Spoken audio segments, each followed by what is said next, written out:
Programang magtatagumpay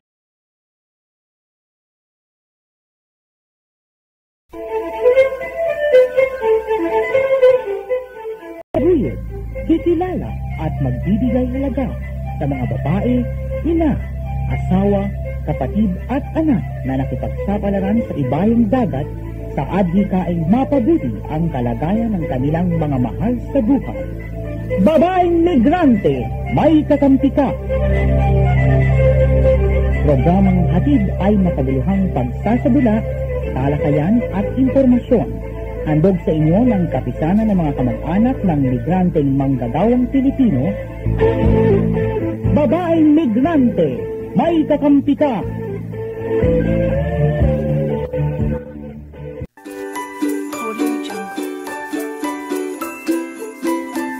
Isang magandang morning sa atin lahat mga kaibigan, kakampi ko.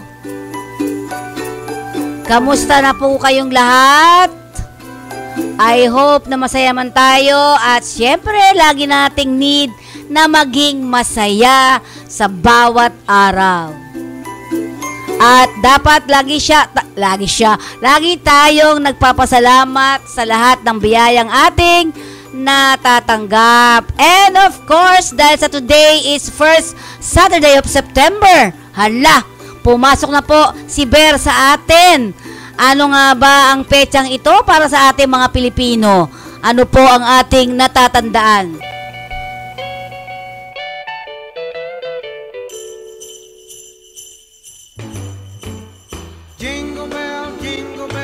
O ayan mga kaibigan, naririnig nyo ba yan? Lakasan mo nga, Fatima. Now the jingle hop has begun. Jingle bell, jingle bell, jingle bell rock.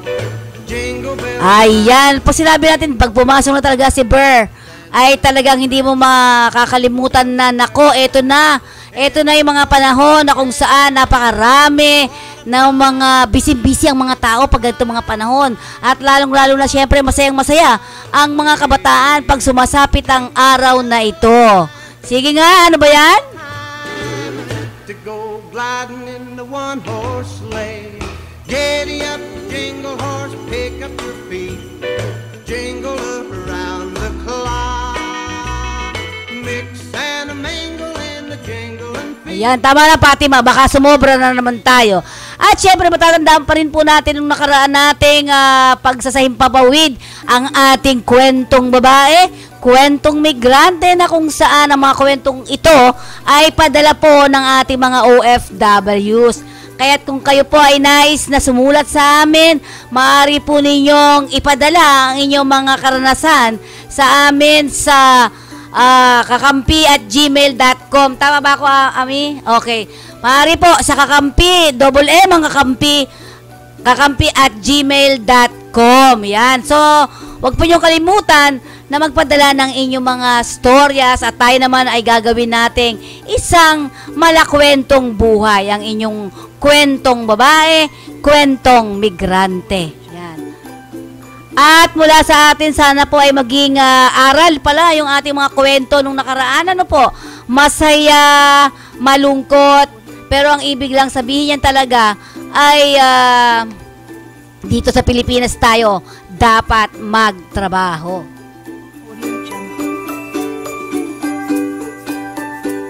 At para sa ating unang alam ba ninyo, lahat po ng pumupunta sa ibayong dagat, particular ang Saudi Arabia, ito po ang inyong malalaman tungkol dito sa ating alam ba ninyo.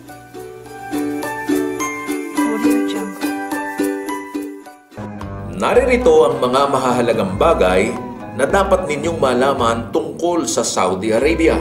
Ang Saudi Arabia ay isang kaharian katabi ng Jordan, Iraq at Kuwait sa north, Persian Gulf, Qatar, Bahrain at United Arab Emirates sa east, Oman at Yemen sa south, at ng Red Sea sa west. Kahit talagang napakalaki ang disyerto, mayroon din itong mga bundok. Ang makabagong Saudi ay may mga agricultural farms at marami ang halaman. Ang akala ng karamihan ay talagang tuyong-tuyo at mainit dito. Subalit mayroon ding panahon na malamig. Tuwing taglamig, talaga namang napakalamig dito. Nagkakaroon pa ng snow at umuulan ng iyelo sa matataas na lugar tulad ng Abha, Albaha at Taif. Tuwing tag-init naman, karaniwan na ang 45 to 50 degrees centigrade ang temperatura, lalo na sa kapatagan at bahaging disyerto. Naniniwala ba kayo na umuulan din sa mga disyerto? Ito ay tuwing magpapalit ng panahon. Ang karaniwan ng mga sentro ng pamayanan ay matatagpuan sa mga lugar na malapit sa dagat. Yon ay sa Eastern at Western Provinces. Kilalang kilala sa Eastern Provinces ang tatlong syudad ng Damam, Daharan at Alcobar. Pag sinabi namang Western Provinces, kilalang kilala dyan ang Jeddah, ang Makkah at ang Medina. At siyempre, mayroon ding mga lugar sa Central Provinces. At yan, alam na alam ng karaniwan ang Riyadh, ang Buraida at Hufuf. Dati, oasis ang tawag sa mga pook na ito. Ngayon, mga moderno ng syudad. Mayroon ding mga maliliit na pamayanan. Nagtatayo ng mga komunidad sa ilang bahagi ng disyerto dahil sa industriya ng langis. Karamihan ng mga naninirahan sa Saudi ay mga katutubong Arabo. Yung mga tunay na Saudis talaga. Sila ay nakatira sa mga bahay na talaga namang malalaki kaysa pangkaraniwan. Dito madalas ginagawa ang mga pagtitipon ng buong pamilya, mga kamag-anak at kaibigan. Halos linggo-linggo ang kanilang get-together na naaayon sa kanilang kultura. Pero mayroon ding mga Asyano, may Aprikano, may mga Arabong mula sa mga katabing bansa. Mayroon ding mga puti, mga Amerikano, Australians, mga British, at iba pang mga Europeans. Karaniwan sa kanila ay nakatira sa mga exclusive na compounds. At siyempre naman, mayroong 1 milyong mahigit na mga Pilipino na nakakalat sa buong Saudi Arabia.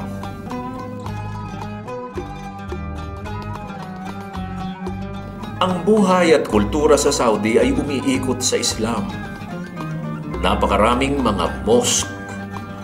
Araw-araw, 5 beses tinatawag ang mga Muslim upang magdasal. Tuwing oras ng dasal, humihinto ang lahat. Muslim o hindi Muslim. Talagang dapat na huminto sa kani-kanilang mga trabaho o gawain. Kung sa atin ay Sabado at Linggo ang weekend o araw ng pahinga, dito ay Huwebes at Biyernes.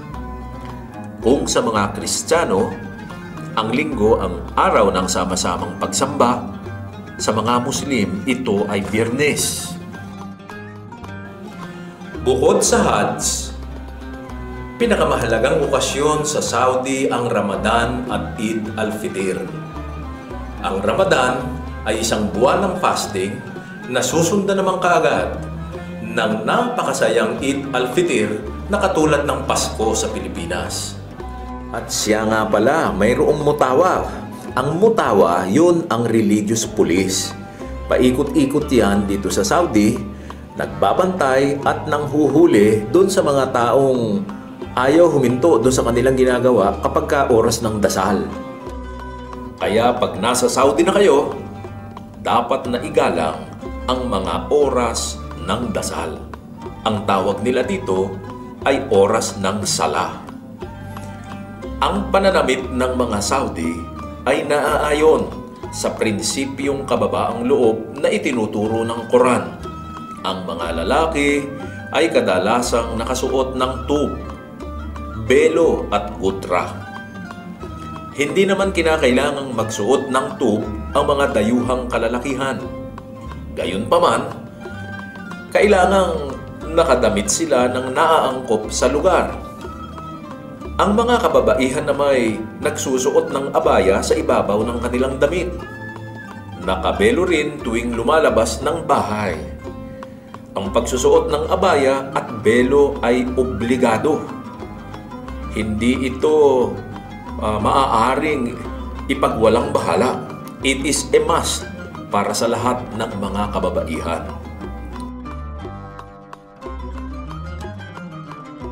Ipinagbabawal sa Quran ang pagkain ng karne ng baboy at pag-inom ng anumang alak o inumin na may alkohol.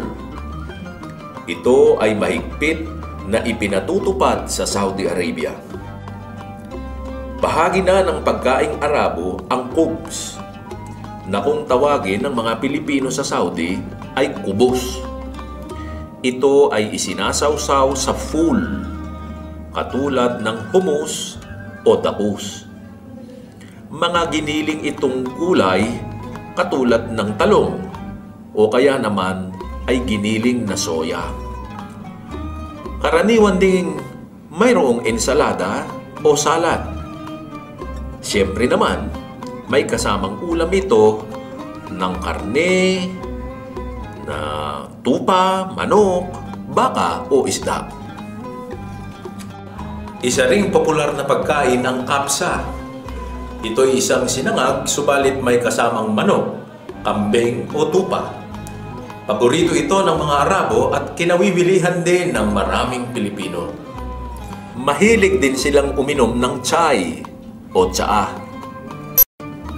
May tradisyonal na kape na kung tawagin ay gawa. Meron po bang pagkain Pilipino doon?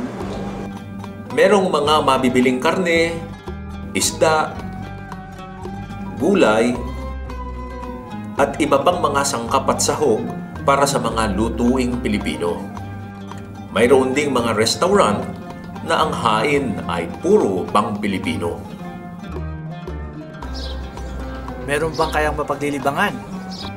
Walang mga sinihan sa Saudi dahil ito ay di naaayon sa kanilang tradisyon at kultura.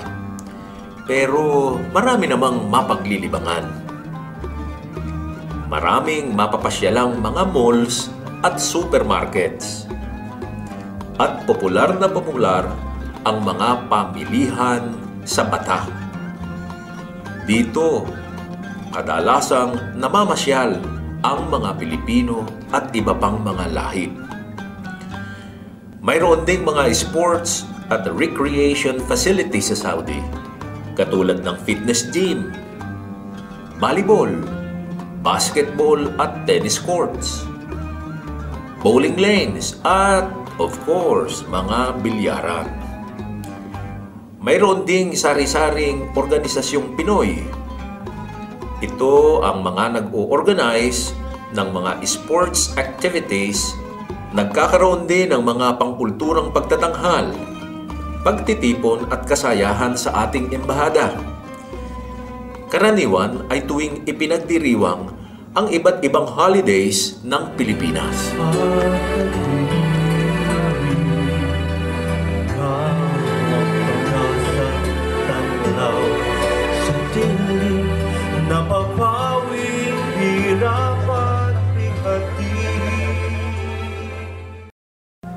Ano-ano pa po ba ang dapat kong malaman? Naririto muli ang ilang mahahalagang paalala upang maiwasan ang problema. Huwag na huwag magdadala ng malalaswang pelikula o babasahin. Bawal ang uminom ng alak. Ipinagbabawal din ang anumang klaseng sugal dito sa Saudi Arabia. Sa panahon ng Ramadan, ang mga Kristiyano ay di dapat kumain na nakikita ng mga Muslim. Huwag na huwag magdadala ng anumang religious items na walang kaugnayan sa Islam. Ito ay bawal na bawal sa kanilang relihiyon at batas. Kailangang magsuot ng disenteng damit, lalo na kapag nasa publiko. Huwag makihalubilo o makipag-usap sa kabilang kasarian o opposite sex kung hindi mo asawa, magulang o anak. Kalaboso lamang ang kahihinatnan mo. Lagi ding tandaan, may limitasyon ang mga parties sa Saudi. Iwasan ang mga pagtitipon na magkakahalo ang babae at lalaki. Ang paghahalubilo o pagsasama-sama ng mga lalaki at babae na hindi naman magkakamag-anak sa isang lugar na kasayahan ay labag sa kultura at tradisyon ng Saudi Arabia. Paano po kung magka-problema ako sa employer ko? Tumawag o magsadya sa Philippine Overseas Labor Office o POLO para matulungan ka sa pakikipag-ayos ng problema sa employer mo.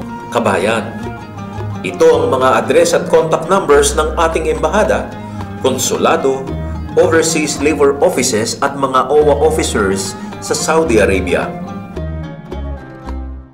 Sige kabayan, maligayang paglalakbay. Magkita-kita tayo sa Saudi.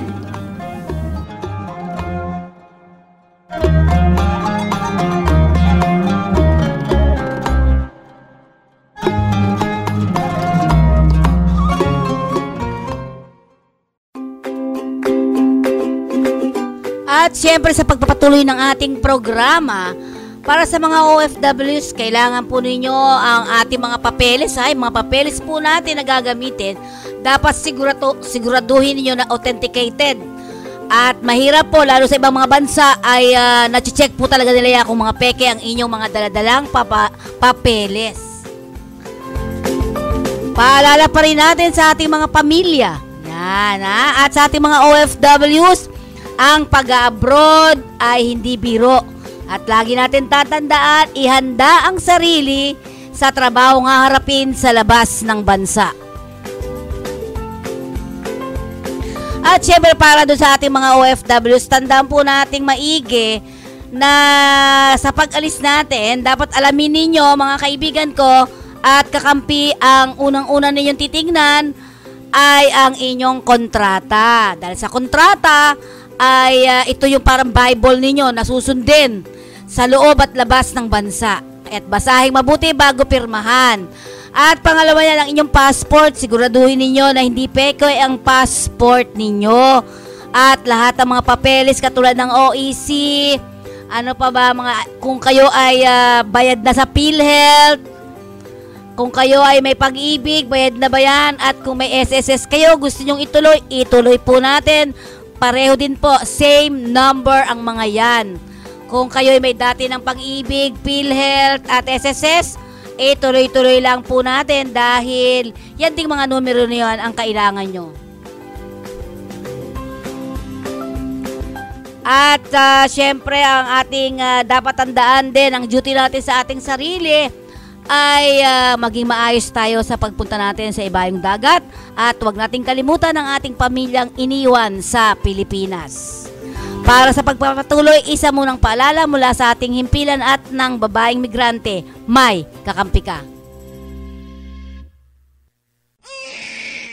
Pare, nanganak na si Commander. Ba talaga? Magkano damage? Ang laki siguro niya, no? Hindi naman. Kasi PhilHealth member ang kumari mo. Buti na lang at bukod sa updated na kontribusyon, updated din ang member data record o MDR niya. Ang laki na ng bawas sa binayaran namin. Bayad na ang bill, hindi pa nagalaw ang pambinyag namin. Para sa walang hassle na pagkakamit ng inyong benepisyo sa PhilHealth, siguraduhin updated ang inyong MDR o anumang pagbabago sa inyong personal na impormasyon tulad ng civil status, pagbabago ng tirahan, dagdag na dependents at iba pa. Para sa karagdagang detalye, bumisita sa alinmang tanggapan ng PhilHealth. Tumawag sa 441-7442. Pabahay ang pangunahing benepisyo ng Pag-ibig Fund. Pero marami sa atin ang may pangangailangan sa kalusugan, edukasyon at pang-araw-araw na buhay. Kaya ngayon, may Pag-ibig Loyalty Card. Sa Loyalty Card, maraming gamot, mas mura. Tuition fee, mas mababa. At LPG, bawas presyo. Simula pa lang ito, ng maraming dagdag ginhawa ng Pag-ibig Loyalty Card. Patunay na naman, sa pag-ibig ang pinaghirapan, may katuparan. May mabuting pagkakataon para sa aming mga OFW na mas makaipon pa. Buti na lang may SSS FlexiFund. Manatag loob ko sa aking ipon. Garantisadong may dagdag kita. Sa FlexiFund, ang pinaghirapang kitain nalalagay sa ipong mas may pakinabang. Pwedeng pang matrikula, bahay, negosyo. Pagretiro ko, mas ginhawa. Mga kababayan, para sa dagdag ipon, mag-SSS FlexiFund na. Makipag-ugnayan na sa SSS tungkol sa FlexiFund. May mas mataas na interes, dagdag kita, garantisado. Maging mapanuri, huwag maging biktima. Ito ang karanasan ni Joanna, Elena at Shona. Sinabi niya sa nanay ko, mabibigyan nila ako ng trabaho. Pwede niya daw akong gawing singer. Sa abroad daw. Doon ako pupunta para magtrabaho. Hindi niya sinabi yung trabaho ay sumayaw ng nakahubad. Kinulong ako kasama ng mga ibang babae at hindi pinakain. Umabot ako ng Singapore. Pinilit naman ako makipagtalik sa mga foreigners. Doon ako nabuntis. 15 years old lang ako noon. Dito sa Pilipinas, 100,000 na bata ay pinapasok sa sex trade. Ang child trafficking ay isang krimen. Mag-report sa Action Line 02-1343. Hindi mo kailangang makita ang mga mukha nila para maramdaman ang takot nila. Isang paalala mula sa ECPAT Philippines, Interagency Council Against Trafficking, PIA at ng himpilang ito. OFW Headlines. Direkta, sariwa, napapanahon. OFW Headlines.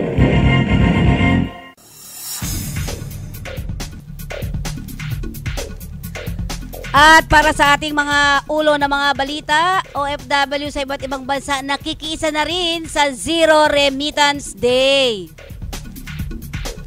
Nakisali na rin ang mga Pinoy sa Israel, Malaysia, Canada, United Arab Emirates, Singapore at Italia sa Zero Remittance Day nitong nakaraang Agosto 28 laban sa hakbang ng Bureau of Customs sa mga balikbayan boxes.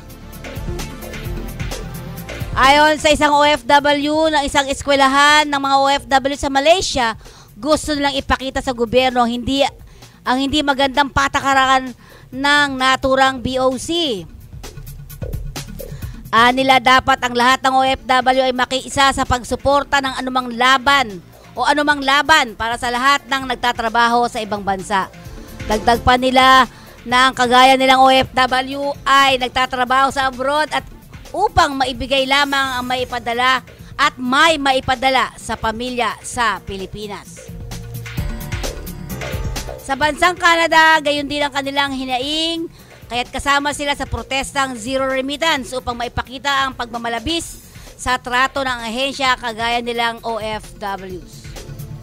Una namang sinabi ni Senator Francis Escudero na posibleng aabot sa 3.1 bilyon ang mawawala sa ekonomiya ng bansa sa loob lamang ng isang araw dahil sa gagawing protesta ng ating mga kababayang OFWs.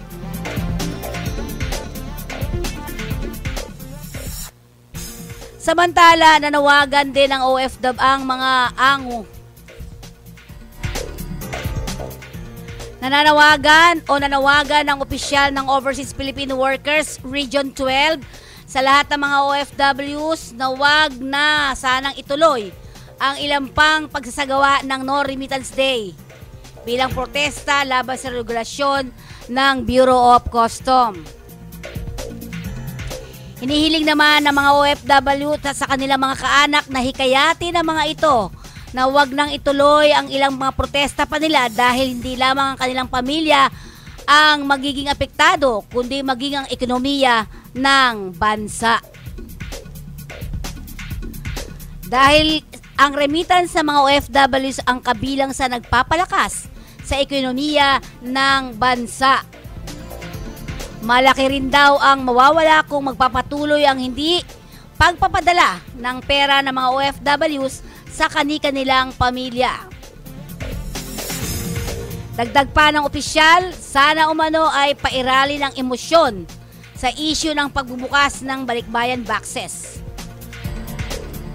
Una nang bumaligtad ang palasyo at custom na hindi na ipatutupad ang pagbubukas sa mga balikbayan boxes at sa halip idadaan na lamang sa X-ray machine at K9. Samantala, mariin namang itinanggi ng Malacanang ang panibagong paratang ni Vice President Jejomar Binay napalpak at manhid ang administrasyon sa kapakanan ng mga overseas Filipino workers. Ito ay kaugnay sa bagong polisiya ng Bureau of Custom o ang BOC na pagbubukas sana ng mga balikbayan boxes ng mga OFWs. Nagugat dito ito sa sinabi daw ni Presidential Spokesperson Edwin Lasierda na wala raw na itutulong sa ekonomiya ng bansa ang remittances ng mga OFWs. Sinabi naman ni Communications Secretary Sunny Coloma, walang katotohanan at batayan ang aligasyon ni Binay. Ayon kay Coloma, ang pahayag lamang ni Lasierda ay karapatan ng mga OFWs na magpadala o hindi sa pamilya sa Pilipinas. Naugat ito sa No Remittance Day na idineklara noong isang grupo at walang pagmamaliit si Lasierda sa mga OFW remittances. OFW Headlines. Direkta, sariwa, napapanahon. OFW Headlines. Samantala mga kaibigan, tuloy-tuloy pa rin tayo sa ating balitaktakan sa araw na ito. At syempre sa kabilang linya, nakausap natin, walang iba kung hindi para ito sa ating chikahang buhay, no? Kasi nagpalit po ng mataba bigla itong lumipat sa akin. Ang ating chikahang buhay sa araw na ito ay walang iba kung hindi si ating pinakamabait na agency na kung saan ito po ay ang ating kaibigan, kakampi, walang iba kundi si Mr. Dito Soriano ng LBS Solution. Isang magandang umaga po sa ating lahat. Ulitin lang natin mga kababayan ko ang kausap po natin ngayon ay isang napakagaling na agency, yan, ng LBS Solution. Walang iba kundi si Mr. Dito B. Soriano. Sir, kamusta na po ba ngayon yung ating mga balikbayan boxes? Ang dami pong issue ngayon, sir. Well, unang-una siguro nalagay na rin sa balita, pinatigil po ng ating presidente yung pagbubukas ng balikbayan boxes. So, of course, kami doon ay ang Grand Coalition natin ay nagpasintabi rin ng pasalamat sa presidente at siya mismo ay nakialam dito. Kaya lang, hindi pa nagtatapos doon yung pagsusulong ng ating coalition at ng buong OFW at kanilang pamilya, yung mga narapat na karapatan at pagbibigay halaga sa ating mga OFWs sa contribution nila sa ating ekonomiya at ating bansa. So, umaasa tayo na dito sunod-sunod na pagpupulong or public hearing dito sa Committee on Overseas Workers Affairs sa Batasan. Ito ay bukas. Ang alam ko bukas ito. And then sa Thursday ay doon naman sa Senado sa joint committees ni Senator Angara, ni Senator Cynthia Villar at iba't iba pa ay pag-uusapan muli itong nangyaring balak na pagbubukas sa mga balikbayan boxes ng mga OFW. At tignan na rin, ano ba yung narapat na mga insentibo o benepisyo pa na may dadagdag para sa mga OFWs sa kanilang pagtugon sa pangailangan ng kanilang pamilya sa pamamagitan ng pagpapadala ng kanilang mga gift boxes. Parang love letters kasi ito, yung balikbayan box. Para hindi na maulit-uli na ito ay bubuksan o kaya mababawasan ng inuman. Sir, gaano tayo kasigurado sa pagpapatigil ng ating presidente? Sigurado na ba tayong hindi talaga bubuksan na? Ulit mo. Ang sinasabi ko po, sir, gaano tayo kasigurado na matitigil ang pagbubukas nila dahil sinabi nga ng ating Pangulo, meron ba tayong panghahawakan na parang legitima na hindi na nila bubuksan?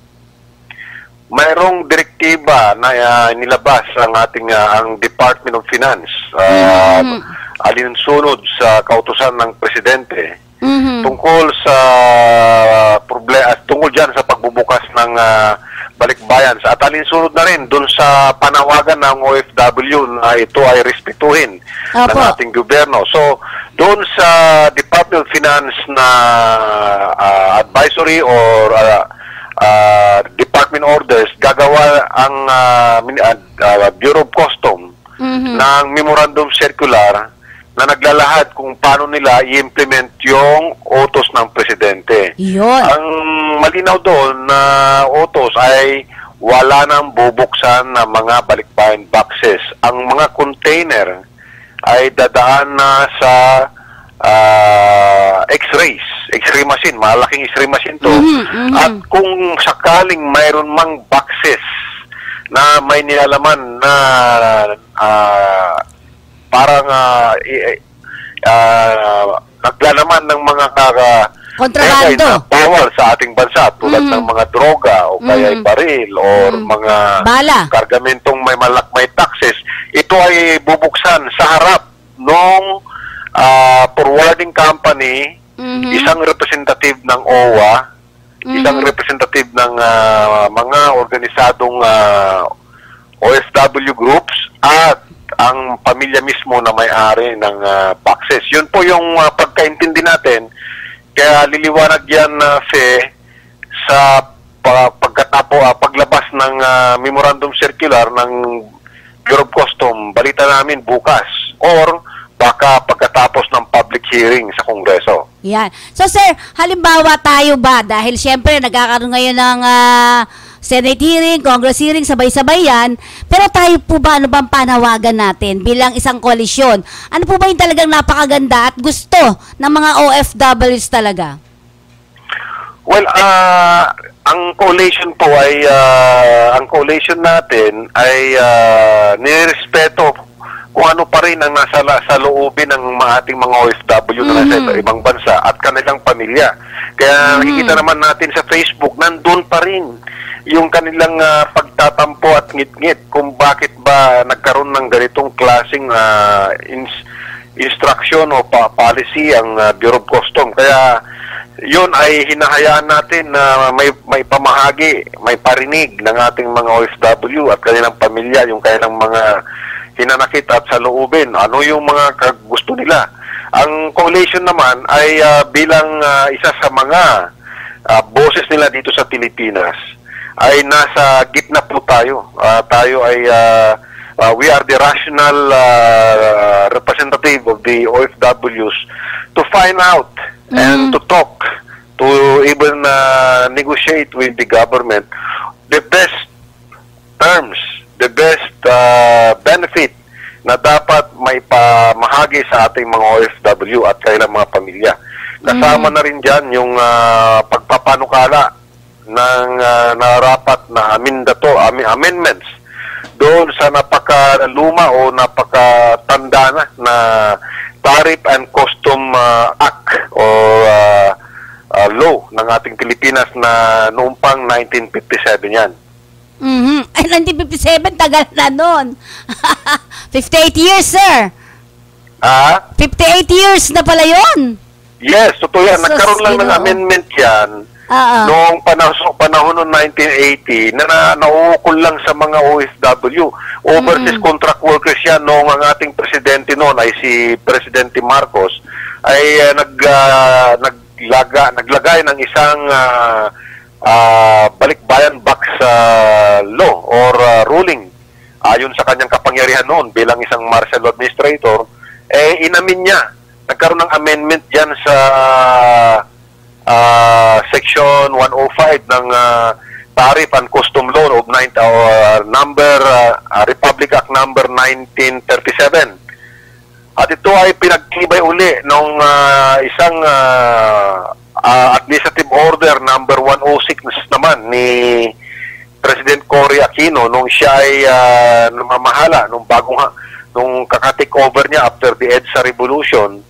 Hindi muna naging demokratiko yung sistema ng gobyerno na tinaguyod ni President Cory noon. Naging mayroon tayo nung almost 1 year na revolutionary government. So sa pamagitan ng revolutionary power niya ay ganun din, nag-issue rin siya ng isang circular na sinasabing ang balikbayan boxes ay hindi dapat dumaan sa taxation or anumang mga patakaran under the 1957 Republic Act 1937 na Tariff and Commission Act o law. So sir, dito nga sa binabasa natin ngayon, yung tungkol sa BIR na sila sabing tataksan daw nga di umano itong mga bagahe kung taxable na talaga siya. Dalawang klase kasi yan, Fe, no? Kasi ako medyo hanggang ngayon naguguluhan ako. Dalawa yung pinag-uusapan natin dito na klase ng balikbayan box. Yung isang balikbayan box ay ito yung pinapadala ng OFW na katulad ko noong 1980. Ipinapadala yan sa mga forwarding companies sa Middle East, papunta sa forwarding companies dito sa Pilipinas. Ito ay dumadaan sa barko or sea freight dumadaan. Kaya mura yan. Per box may bayad ka na sa ngayon na ata $35.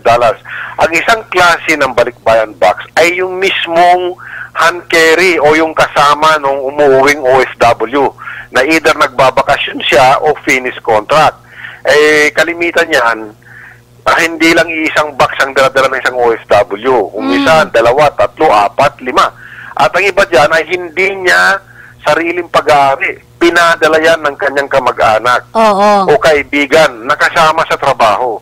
Yung balikbayan box na yan ay katulad na rin nung balikbayan box na dumadaan sa ships o ito yung pinapadala sa forwarders.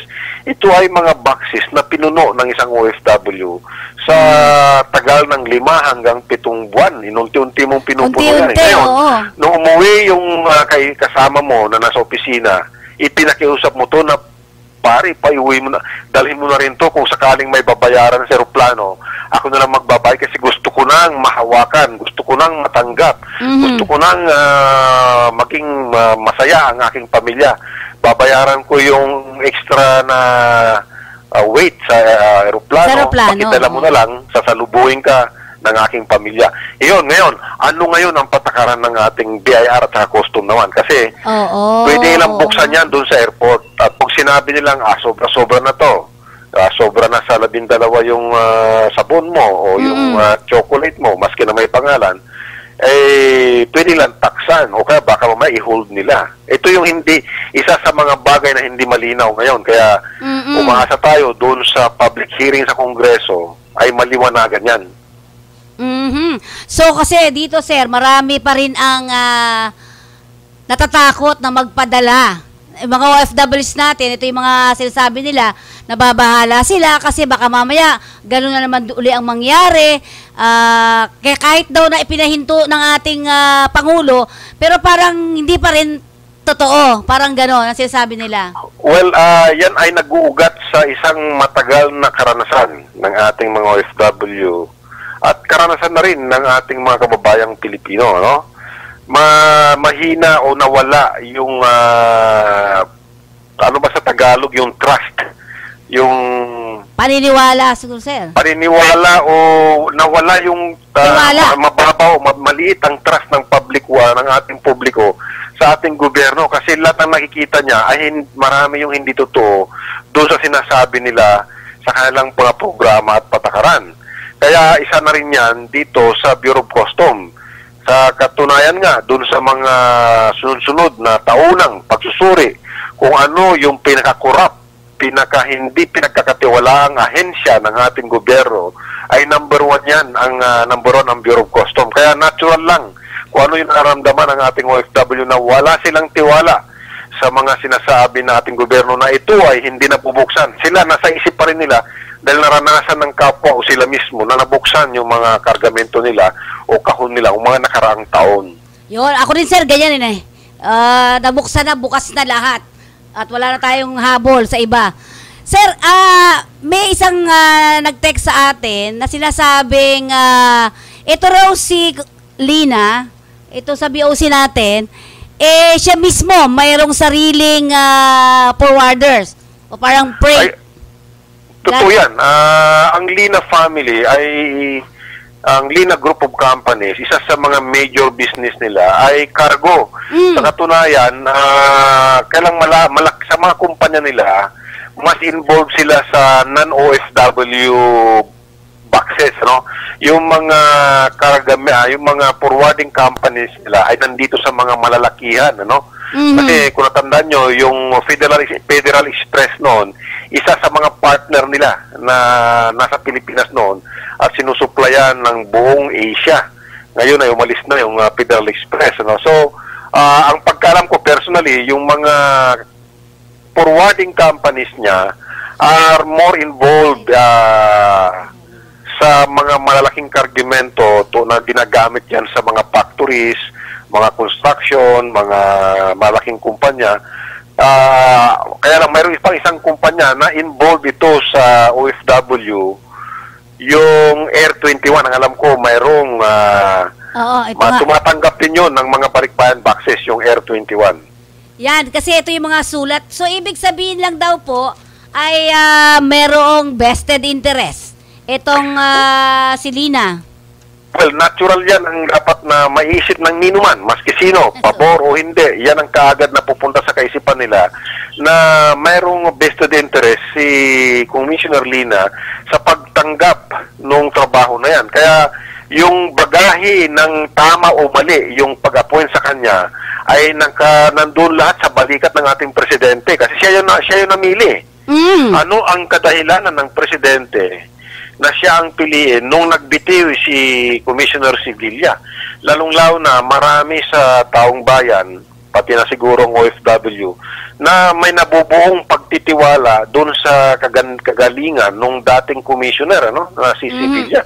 At bakit tinanggap agad yung kanyang resignation? Na sana kung pinagtagal pa siya, o kaya ibalik siya, o kaya yung isa pa, ako mismo kung tatanungin mo, sino ba ang gusto mo dyan? Na kung sakaling ikaw ay tatanungin, sino ba yung gusto mong mamahala ng Bureau of Customs? Ako siguro yung dating inappoint din ni Presidente, si General Danilo Lim, ng Magdalo, at saka YUU. Ito yung mga diretsong mga sundalo eh. Dapat sana ganun yung i-appoint nila dyan, yung pwedeng pagkatiwalaan at pagtingalahin ng ating taong bayan. Kaya pag mas madali sigurong ma-explain ng tao kung yung tao na yun ay nagpagkatiwalaan pag mayroong mga policy, may mga pagbabago, pag siya nag-explain sa atin, sa ordinaryong Pilipino o mga OFW, nakabukas yung tainga natin makinig dahil alam natin na siya ay walang vested interest na sinasabi nga nila ngayon. Sir, ito pang sinasabi, bakit daw ang mga migrant workers ang tinatarget samantalang maraming big-time smugglers? Yan din ang isang nakapagtataka dahil kami nga nung in-invite, isang grupo sa sa coalition natin, hindi po buong coalition ay nag-decide na yun ang tamang gawin. Kaya lang pumunta ako noon, nagkaroon ng walkthrough. Tatlo sa miyembro natin sa coalition ang tumalima sa pakiusap ng Bureau of Customs na makinig sa kanilang explanation. Pumunta ako doon. Ako, si John Bertis, si Congressman Roy Señeres at saka yung anak niyan si Hana. Ay pumunta at tinignan namin yung PowerPoint presentation nila at nagkaroon ng ocular inspection sa proseso nila. Doon mismo, nung pagkatapos magpresenta si Commissioner Lina, ako yung unang pinagsalita after ni Congressman Roy Señeres, pinakita ko sa kanya na yung mga pinakita niyong mga karton na binuksan ninyo ay kailanman hindi magiging balikbayan box ng OFW. Unang-una, hindi yan galing sa Middle East or Asia. Sa pananaw ko, galing yan ng Amerika. Inamin niya, sa harapan na napakaraming TV station, radio reporters, newspaper reporters na totoo, puro galing sa Amerika yung mga boxes na yun na naglalaman ng droga, naglalaman ng mga parte ng baril at kung ano-ano pa. At sinabi ko noon, ang isang OFW balikbayan box ay kailanman hindi lalagyan ng OFW ng ganong mga kargamento dahil sa box na lang nakalagay na yung pangalan ng OFW at pangalan ng asawa o nanay niya o anak niya. Sinong OFW maglalagay sa bingit ng problema ang pamilya niya? Pangalawa, ay ang Asia at lalo-lalo na sa Middle East, kung nakita nila doon na mayroon kang kinarga sa box mo na bawal dito sa Pilipinas at bawal doon, kulong ka kagad, baka pugutan ka pa. Kaya kailanman hindi magiging kasangkapan ang totoong OFW sa mga kargamento na sinasabi nilang iniimbestigahan nila. Ang sinasabi namin, kuwan na rin yan, problema na yan ng Bureau of Customs at saka ng mga forwarding companies kung bakit nakakalusot yung ganong kargamento at ano na ang ginawa ng Bureau of Customs. Meron na ba silang hinuli? Meron na ba silang final na mga kaso sa mga nahuli nilang yun na pinakita nila? Bakit bigla-bigla lang OFW ang sasabihin nilang baka ay nagpapadala ng mga kontrabando, mga smuggled goods. Simpleng... Kaya nakita nila kung gaano ang ngit-ngit ng mga OFW nung hinatulan silang para bang mga smuggler at mga drug carriers o senders. Yun nga po ang panawagan nila ay itigil ang paghaharas sa mga migrant workers at sa kanilang mga pamilya. Yun yung isa. So sir, sa ganitong panahon, medyo kahit paano ay napatigil, pero marami pa rin mga OFWs ang nangangamba nga na baka nga hindi naman totoo. Parang gano'n ang sinasabi nila. Dahil tama ka rin, sir. Minsan, alam mo yung haka-haka nung iba kasi, no?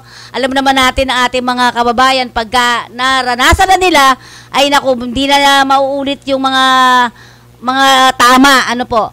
So sir, yung sinasabi nila kasi na halimbawa daw baka magkaroon ng ang tawag dito, droga, mga baril, kung ano pang mga illegal na pwedeng illegal sa bagahe. Sa tingin niyo, ano naman ang pwedeng gawin ng Bureau of Customs dito sa mga ganitong klase? Paano nila makikita 'yon? Ay hihingin namin sa Kongreso bukas at saka sa Huwebes na ilahad isa-isa ng Bureau of Customs kung ano ang ginawa nila sa mga nahuli nila noon. Mayroon na ba silang kasong na-file? Kung mayroon, nasaan yung kaso na yan? Nasaang sala? Nasaang court? At ano na ang ginawa? May nahuli na ba sila? Yun ang ating gagawin sa public hearing at ipapaalam na mabuti sa mga mambabatas natin at saka sa gobyerno na kailanman walang ganyang gagawin ng mga OFW. Kung sakali man ginagamit lang nakasangkapan ng balikbayan box para sa mga bagay na yan at hindi ang mga OFW. Kaya yung ginawa nilang mga statement nun ay masyadong sweeping or uncalled for. Kaya nakita nyo naman ang reaksyon ng mga OFW. Mahigit sa isang Facebook page ng ating coalition ay umabot sa 17 million yung mga nagtatalakayan ng mga OFW, mga pamilya nila at kaibigan nila na tumututol doon sa ginawa. Kaya nakita siguro ng Malacanang, nakita ng ating mga politiko, nakita ng ng gobyerno ang totoong power at lakas ng boses ng OFW dito sa usaping balikbayan boxes. At dito sir, dahil ito yung issue, ito ay nanganak pa ng ibang issue katulad ng no remittances, di ba? So maraming mga bansa ang talagang ang tumalima dito at sila din ang nagsabing sige, hindi kami magpapadala ng remittance namin para dito sa issue na ito. Sir, anong masasabi mo diyan? Well, isa ito sa mga kasangkapan na pwedeng gawin ng OFW kung sakaling ating gobyerno hindi makinig. Lalong-lalo na ngayon na may crisis ngayon, may bumabalik uli yung global financial crisis na nangyari noong 2007, 2008, 2009. Nagbabagsakan ngayon ang ekonomiya ng Amerika, lalong-lalo na ang ekonomiya ng China at iba't ibang mga bansa. So, ang Pilipinas, sinasabi ng ating gobyerno ngayon, ng ating Department of Finance at saka ng Bangko Sentral ng Pilipinas na hindi masyadong maapektuhan ang Pilipinas. Bakit? Sa kadahilanan doon sa remittances ng mga OFW na tinataya na aabot sa mahigit 30 billion this year. So, kasama na dyan yung mga hand carry or padala sa pulsa ng mga umuwing OFW. So, ibig sabihin, kung bakit ang ekonomiya ng Pilipinas sa taong-taon ay nakakaya niyang paglabanan yung mga epekto ng global crisis ay dahil sa mga OFW. Ngayon, kapag hindi pinakinggan ang mga kahilingan ng OFW, pwedeng gamiting sandata ng OFW ang hindi pagpapadala ng remittance ng pwedeng 1 linggo o 2 linggo. So, mararamdaman niya ng ating ekonomiya, mararamdaman niya ng ating bangko. Dahil ang estimate ng isang economist, ang pumapasok na remittance sa ating bansa ay umaabot sa 3 billion every day. Kasi ang remittances po ng OFW nung last year ay umaabot sa 1.3 to 1.4 trillion pesos. Ganun kalaki ang pumapasok na pera na galing sa OFW. Isa na rin kung bakit may ulo ng PIWE. Ni minsan, hindi man lang pinagbigyan ng pagpupugay o pag-recognize ng ating Pangulo sa nakaraang 5 zona niya. Ni minsan, hindi binanggit ang OFW, hindi binanggit ang kontribusyon nila sa ekonomiya ng Pilipinas. Sir, meron tayong isang nabasa na hindi naman daw nakikinabang. Ito daw lang to, kasi nabasa ko lang sa isang social media. Hindi naman nakikinabang ang gobyerno natin sa padala ng mga OFWs. Paano masasabi mo dyan, sir? Kung walang OFW na may trabaho sa ibang bansa, ay napakalalong mas malaki ang unemployment dito sa Pilipinas. At kung wala silang remittance na pinapadala araw-araw dito sa ating bansa, ay ang ekonomiya nito ay bagsak na. Wala na pong gobyerno na nakatayo dyan. Baka mayroon na tayong revolutionary government. Yan ang isang malaking katotohanan. Halimbawa po, ang national budget po ng ating Pilipinas itong 2014, I think itong 2015 mismo ay about 1.5 trillion pesos. Yan ang national budget ng Pilipinas. Ilan yung how much is the remittances of the Filipino overseas workers last year, 2014, according to Bangko Sentral of the Philippines, is about 24 billion pesos. I-multiply mo yan ng 47 ngayon or 46. Magiging 1 trillion yan. Idagdag mo yung hand carry. Yung pag umuwi ang isang Pilipino, mayroon pa rin $1,000 sa bulsa niya. At another $1,000 o $3,000 na padala ng pakimkim ng kanyang mga kasama para ibigay sa pamilya niya. So, aabot siya ng 30 billion. So, yung mismong halos lahat ng ating national budget ay kasing laki ng remittances ng OFW. Sige nga, kung tanggalin mo yan sa ating ekonomiya, anong mangyayari sa Philippine economy? Yan ang sinasabi natin. Kasi napaka sakit sa tenga o sa mata kung mababasa mo yung ganitong klase. Ano po? Walang napapakinabangan ng pamahalaan natin para sa mga remittances ng OFWs. So sir, meron ba kayong mga nais na mensahe sa ating mga OFWs na sa ngayon ay nakikinig po sa atin? Well, ang tungkol na rin sa balikbayan boxes, mag-ingat po tayo. Kaya hindi rin nararapat, masinong katulad ko nung kapanahunan ko noong 1980, hindi po nararapat na sa ating balikbayan boxes ay maglagay tayo ng mga importanteng bagay, may halaga o wala. Ito yung katulad ng mga alahas para kay misis, o singsing para kay anak, kay neneng, o kay biyanan, o kay nanay. Huwag na po. Pangalawa, yung mga mamahaling mga gamit like laptop or telephone, cellphones, ay huwag na ilagay sa balikbayan box. Kung pwede, dadalhin na lang yan pag-uwi. O kaya, ito, sa akin lang, bilang isang mungkahi, tawagan nila ang pamilya nila. Ito yung gusto kong irigalo sa iyo sa aking pagbabalik. Kay anak na nag-aaral ngayon sa kolehiyo, ito yung laptop o cellphone na gusto kong irigalo sa ating anak na nasa kolehiyo. Magkano ba ang kahintulad na presyo niyan dyan sa Pilipinas? Kung ang presyo ay parehas o baka mas mura pa dito, dahil ano man ang nasa abroad ngayon, nasa Pilipinas na ngayon huwag nang bumili doon dahil mas mahal at mas magastos pa, kasi pag binagahin mo yan, magbabayad ka pa ng trade cost.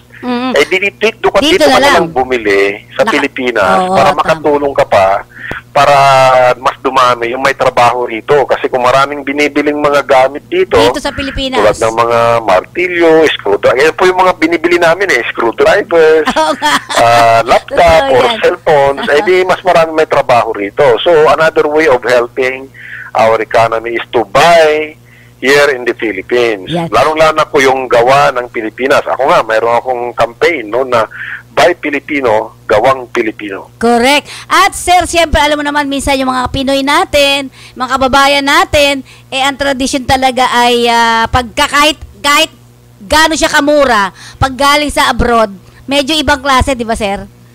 Yes, yan ay isang kultura na dapat nating baguhin o kaya linawin. Dahil ang ating kasakatunayan, magagaling ang Pilipino na patunayan natin sa ating trabaho. Magagaling din ang gawang Pilipino. Alam mo yung mga yung mga sapatos na gawang Marikina, maski ngayon meron pa rin gawang Marikina, maganda yun eh. Oo nga. Yung mga bag na gawa rito, maganda yun. Dapat siguro tangkilikin natin ang gawang Pilipino para lalong umunlad ang bataang bansa natin, para pag nag-graduate yung mga anak natin, tayong mga OFW pag nag-graduate, dahil maunlad ang ekonomiya rito, maunlad yung mga industriya, may trabaho, mapupuntahan sila. Yan. So with that, thank you very much po. Alam kong busy po kayo sa inyong mga ginagawa. Thank you very much, sir. Welcome, Faye, at sa ulitin. Pabahay ang pangunahing benepisyo ng Pag-ibig Fund. Pero marami sa atin ang may pangangailangan sa kalusugan, edukasyon at pang-araw-araw na buhay. Kaya ngayon, may Pag-ibig Loyalty Card. Sa Loyalty Card, maraming gamot, mas mura. Tuition fee, mas mababa. At LPG, bawas presyo. Simula pa lang ito, ng maraming dagdag ginhawa ng Pag-ibig Loyalty Card. Patunay na naman, sa pag-ibig ang pinaghirapan, may katuparan. May mabuting pagkakataon para sa aming mga OFW na mas makaipon pa. Buti na lang may SSS FlexiFund. Manatag loob ko sa aking ipon. Garantisadong may dagdag kita. Sa FlexiFund, ang pinaghirapang kitain nalalagay sa ipong mas may pakinabang. Pwedeng pang matrikula, bahay, negosyo. Pagretiro ko, mas ginhawa. Mga kababayan, para sa dagdag ipon, mag-SSS FlexiFund na. Makipag-ugnayan na sa SSS tungkol sa FlexiFund. May mas mataas na interes, dagdag kita, garantisado. Pare, nanganak na si Commander. Paba talaga, magkano damage? Ang laki siguro niya, no? Hindi naman, kasi PhilHealth member ang kumari mo. Buti na lang at bukod sa updated na kontribusyon, updated din ang member data record o MDR niya. Ang laki na ng bawas sa binayaran namin. Bayad na ang bill, hindi pa nagalaw ang pambinyag namin. Para sa walang hassle na pagkakamit ng inyong benepisyo sa PhilHealth, siguraduhin updated ang inyong MDR o anumang pagbabago sa inyong personal na impormasyon tulad ng civil status, pagbabago ng tirahan, dagdag na dependents at iba pa. Para sa karagdagang detalye, bumisita sa alinmang tanggapan ng PhilHealth. Tumawag sa 441-7442.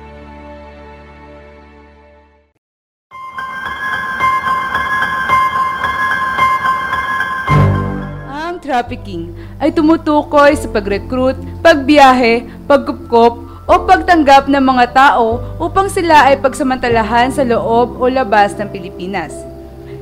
Gaya na lamang ni Annie, isang biktima ng illegal recruiter na pinangakuan ng magandang trabaho at mataas na sweldo. Ngunit pagdating sa bansang Brunei ay pinagsamantalahan lamang ito ng kanyang amo.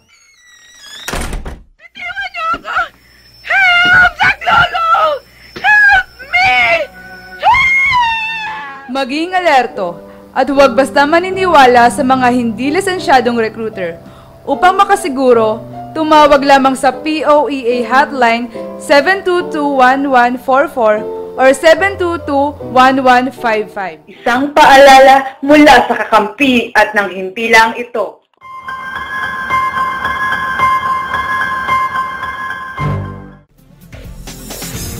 Okay mga kaibigan, wala naman po tayong oras at sana sa lahat, sa buong isang oras natin ay meron tayong nakuha na mga aral mula dito at sana makita natin yung ating mga karapatan at dapat yung mga karapatan na alam natin ay ipinaglalaban nito at pinaninindigan. Yan ang sinasabi natin. At muli, wala na naman tayong oras. Talagang wala na po tayong oras. Ito po ang inyong lingkod, Fenny Codemus, para sa babaeng migrante. May kakampi ka na muli po. Nagpapaalam sa inyong lahat. At muli, isang oras na naman ang lumipas. Lagi nating tatandaan ang lahat ng problema ang kinakaharap. May kasagutan dito lang sa ating programa, Babaeng Migrante, May Kakampi Ka. Programang totoo para sa masa. Serbisyong totoo para sa OFWs.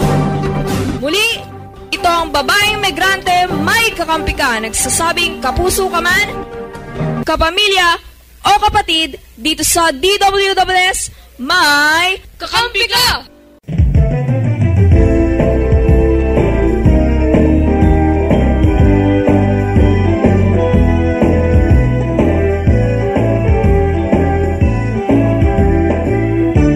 Inyong narinig ang isa na namang serbisyo totoo mula sa babaeng migrante. May kakampi ka. Maraming salamat po. Sa inyo, pagsisikap sa kataga, awiting, ito'y para sa inyo.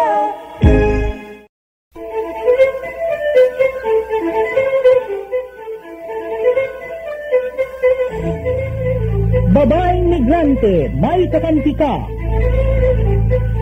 Programang magtataguyod, kikilala at magbibigay halaga sa mga babae, ina, asawa, kapatid at anak na nakipagsapalaran sa ibayong dagat sa adhikaing mapabuti ang kalagayan ng kanilang mga mahal sa buhay. Babaeng migrante, may kakampi ka. Programang hatid ay makabuluhang pagsasabula, talakayan at impormasyon. Handog sa inyo ng kapisanan ng mga kamag-anak ng migranteng manggagawang Pilipino. Babaeng migrante, may kakampi ka.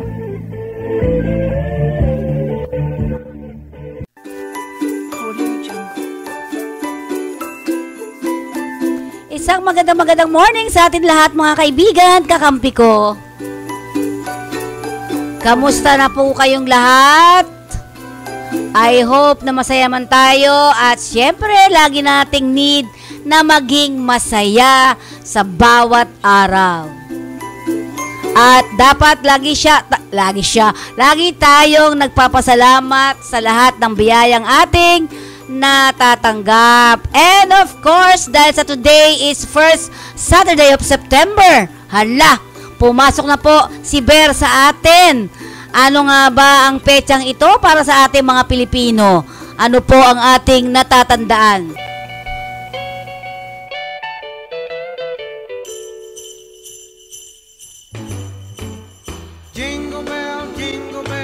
O ayan mga kaibigan, naririnig nyo ba yan? Lakasan mo nga, Fatima.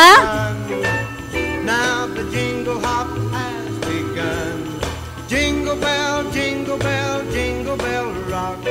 Jingle bell. Ayan, pag sinabi natin, pag pumasok na talaga si Ber, ay talagang hindi mo makakalimutan na, nako, eto na yung mga panahon na kung saan napakarami ng mga busy-busy ang mga tao pag ganito mga panahon. At lalong-lalo na syempre masayang-masaya ang mga kabataan pag sumasapit ang araw na ito. Sige nga, ano ba yan? To go gliding in the one-horse sleigh. Giddy up, jingle horse, pick up your feet. Jingle up around the clock. Mix and a mingle in the jingle and feet. Ayan, tama na Fatima, baka sumobra na naman tayo. At syempre matatandaan pa rin po natin nung nakaraan nating pagsasahimpapawid ang ating kwentong babae, kwentong migrante na kung saan ang mga kwentong ito ay padala po ng ating mga OFWs. Kaya't kung kayo po ay nais na sumulat sa amin, maaari po ninyong ipadala ang inyong mga karanasan sa amin sa kakampi@gmail.com. Tama ba ako, Ami? Okay. Maaari po sa kakampi, ang kakampi@gmail.com. Yan. So, wag po niyong kalimutan na magpadala ng inyong mga storyas at tayo naman ay gagawin nating isang malakwentong buhay, ang inyong kwentong babae, kwentong migrante. Yan. At mula sa atin, sana po ay maging aral pala yung ating mga kwento nung nakaraan. Ano po? Masaya, malungkot, pero ang ibig lang sabihin yan talaga ay dito sa Pilipinas tayo dapat magtrabaho.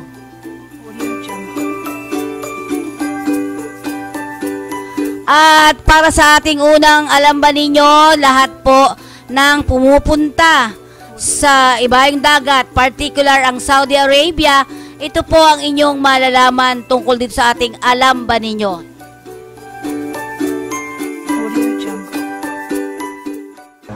Naririto ang mga mahahalagang bagay na dapat ninyong malaman tungkol sa Saudi Arabia. Ang Saudi Arabia ay isang kaharian katabi ng Jordan, Iraq at Kuwait sa north, Persian Gulf, Qatar, Bahrain at United Arab Emirates sa east, Oman at Yemen sa south, at ng Red Sea sa west.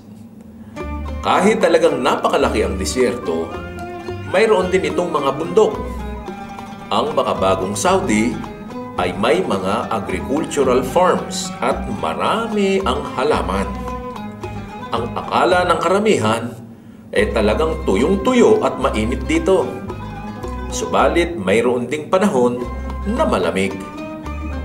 Tuwing taglamig, talaga namang napakalamig dito. Nagkakaroon pa ng snow at umuulan ng iyelo sa matataas na lugar tulad ng Abha, Al-Baha at Taif. Tuwing tag-init naman, karaniwan na ang 45 to 50 degrees centigrade ang temperatura, lalo na sa kapatagan at bahaging disyerto. Naniniwala ba kayo na umuulan din sa mga disyerto? Ito ay tuwing magpapalit ng panahon. Ang karaniwan ng mga sentro ng pamayanan ay matatagpuan sa mga lugar na malapit sa dagat. Yon ay sa Eastern at Western provinces. Kilalang-kilala sa Eastern provinces ang tatlong syudad ng Dammam, Daharan at Al-Khobar. Pag sinabi namang Western provinces, kilalang-kilala dyan ang Jeddah, ang Makkah at ang Medina. At siyempre, mayroon ding mga lugar sa Central provinces.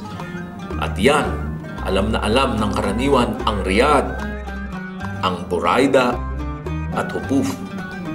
Dati, oasis ang tawag sa mga puok na ito. Ngayon, mga moderno ng syudad. Mayroon ding mga maliliit na pamayanan. Nagtatayo ng mga komunidad sa ilang bahagi ng disyerto dahil sa industriya ng langis. Karamihan ng mga naninirahan sa Saudi ay mga katutubong Arabo.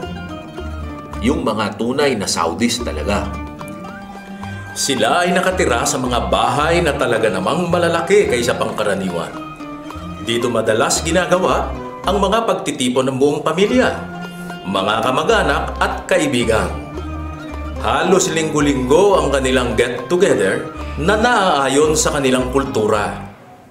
Pero mayroon ding mga Asyano, may Aprikano, may mga Arabong mula sa mga katabing bansa.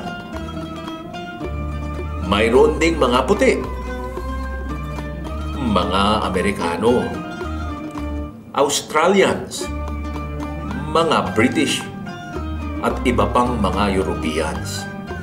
Karaniwan sa kanila ay nakatira sa mga exclusive na compounds. At siyempre naman, mayroong 1 milyong mahigit na mga Pilipino na nakakalat sa buong Saudi Arabia.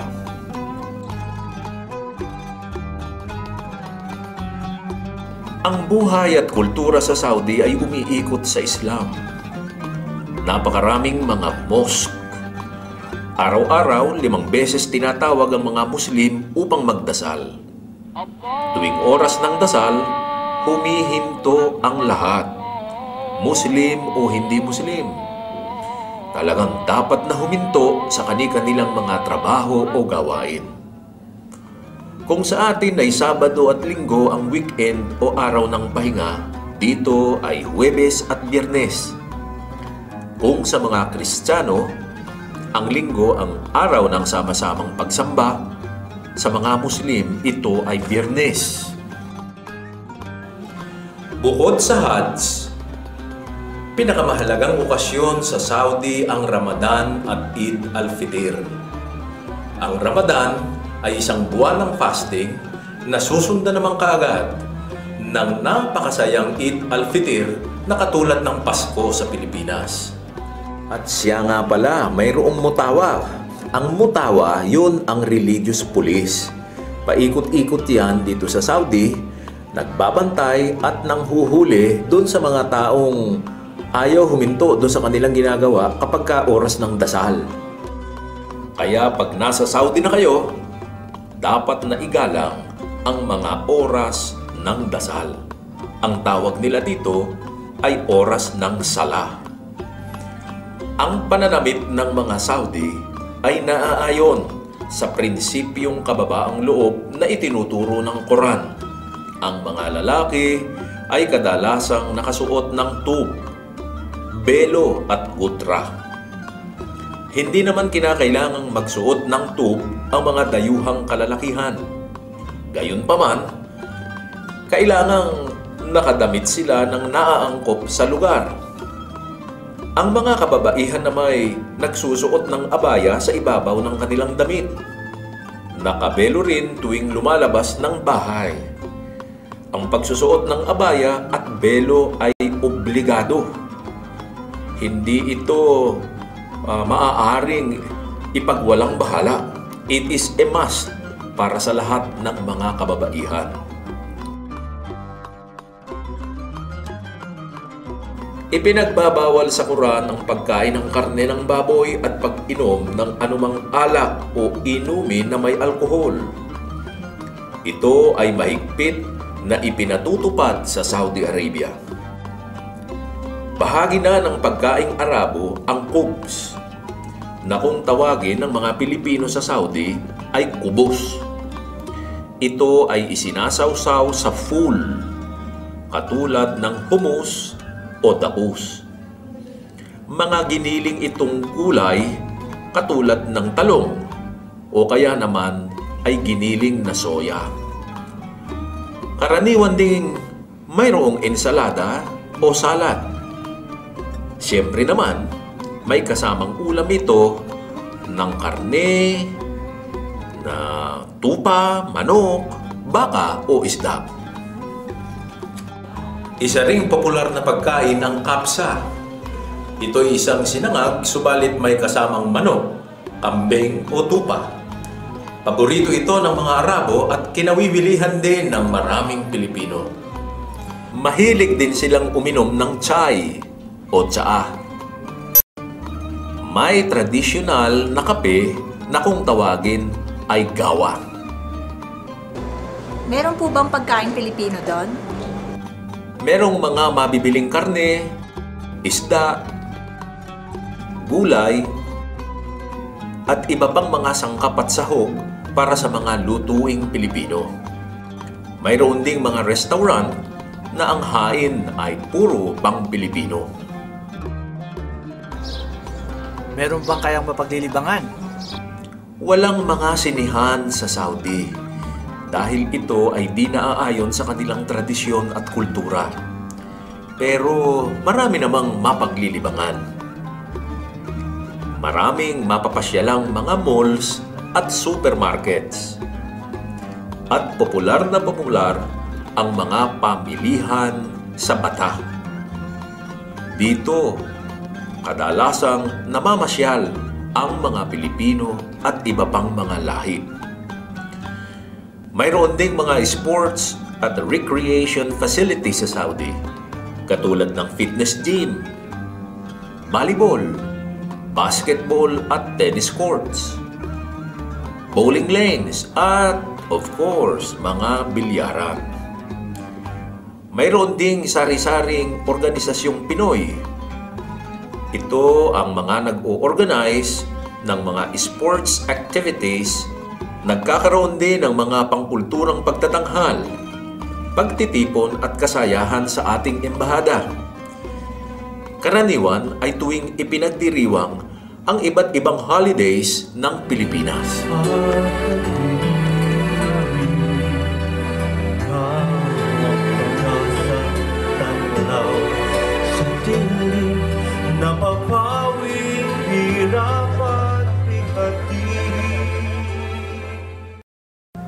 Ano-ano pa po ba ang dapat kong malaman?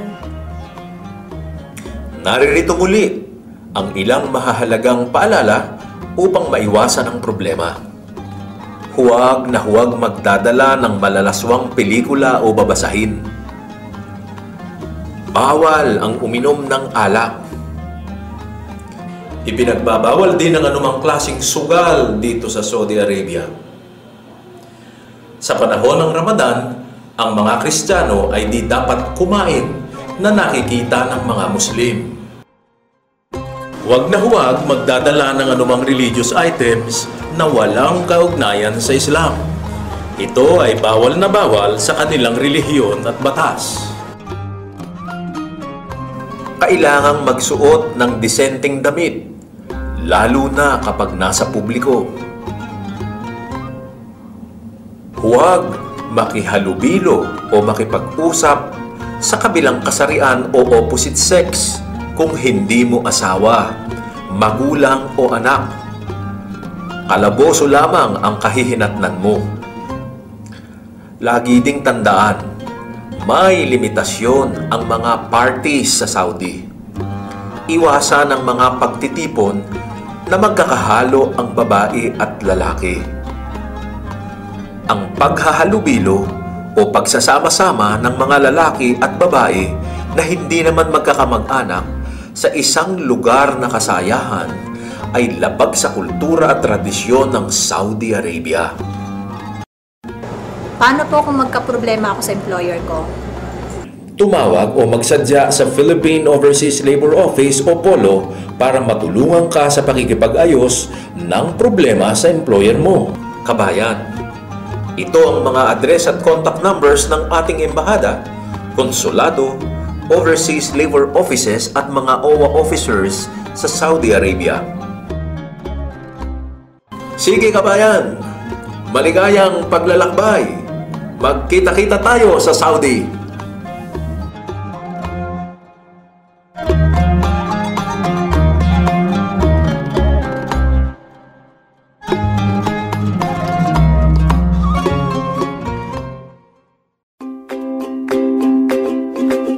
At syempre sa pagpapatuloy ng ating programa, para sa mga OFWs, kailangan po ninyo ang ating mga papeles. Mga papeles po natin na gagamitin, dapat siguraduhin niyo na authenticated. At mahirap po, lalo sa ibang mga bansa, ay nache-check po talaga nila kung mga peke ang inyong mga daladalang papeles. Paalala pa rin natin sa ating mga pamilya. Yan, at sa ating mga OFWs, ang pag-abroad ay hindi biro. At lagi natin tatandaan, ihanda ang sarili sa trabaho nga harapin sa labas ng bansa. At syempre para doon sa ating mga OFWs, tandaan po nating maigi na sa pag-alis natin, dapat alamin ninyo mga kaibigan ko at kakampi, ang unang-una ninyong titingnan ay ang inyong kontrata. Dahil sa kontrata ay ito yung parang Bible ninyo na susundin sa loob at labas ng bansa. At basahing mabuti bago pirmahan. At pangalawa yan, ang inyong passport. Siguraduhin ninyo na hindi peke ang passport ninyo. At lahat ng mga papeles katulad ng OEC, ano pa ba, kung kayo ay bayad na sa PhilHealth, kung kayo ay may pag-ibig, bayad na ba yan? At kung may SSS kayo, gusto nyong ituloy po natin. Pareho din po, same number ang mga yan. Kung kayo ay may dati ng pag-ibig, PhilHealth at SSS, tuloy-tuloy lang po natin dahil yan ding mga numero na yan ang kailangan nyo. At syempre ang ating dapat tandaan din, ang duty natin sa ating sarili ay maging maayos tayo sa pagpunta natin sa ibayong dagat at huwag nating kalimutan ang ating pamilyang iniwan sa Pilipinas. Para sa pagpapatuloy, isa munang paalala mula sa ating himpilan at ng babaeng migrante, may kakampi ka. Pare, nanganak na si Commander. Aba talaga, magkano damage? Ang laki siguro niya, no? Hindi naman, kasi PhilHealth member ang kumari mo. Buti na lang at bukod sa updated na kontribusyon, updated din ang member data record o MDR niya. Ang laki na ng bawas sa binayaran namin. Bayad na ang bill, hindi pa nagalaw ang pambinyag namin. Para sa walang hassle na pagkakamit ng inyong benepisyo sa PhilHealth, siguraduhin updated ang inyong MDR o anumang pagbabago sa inyong personal na impormasyon tulad ng civil status, pagbabago ng tirahan, dagdag na dependents at iba pa. Para sa karagdagang detalye, bumisita sa alinmang tanggapan ng PhilHealth. Tumawag sa 441-7442. Pabahay ang pangunahing benepisyo ng Pag-ibig Fund. Pero marami sa atin ang may pangangailangan sa kalusugan, edukasyon at pang-araw-araw na buhay. Kaya ngayon, may Pag-ibig Loyalty Card. Sa Loyalty Card, maraming gamot, mas mura. Tuition fee, mas mababa. At LPG, bawas presyo. Simula pa lang ito, ng maraming dagdag ginhawa ng Pag-ibig Loyalty Card. Patunay na naman, sa pag-ibig ang pinaghirapan, may katuparan.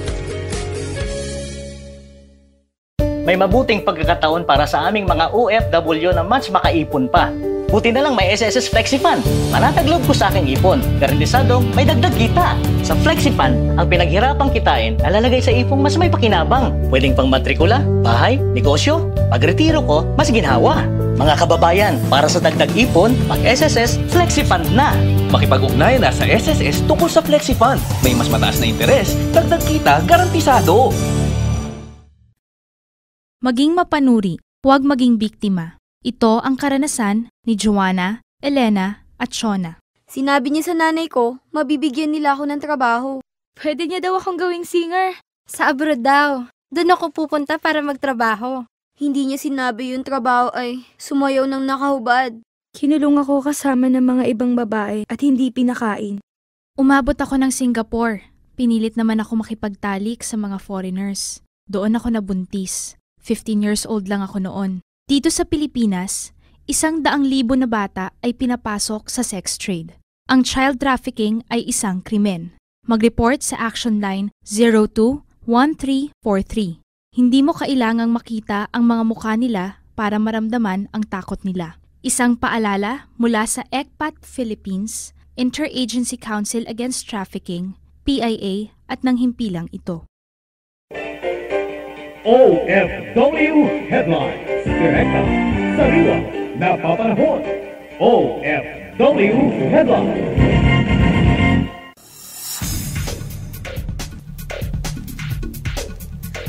At para sa ating mga ulo na mga balita, OFW sa iba't ibang bansa nakikiisa na rin sa Zero Remittance Day.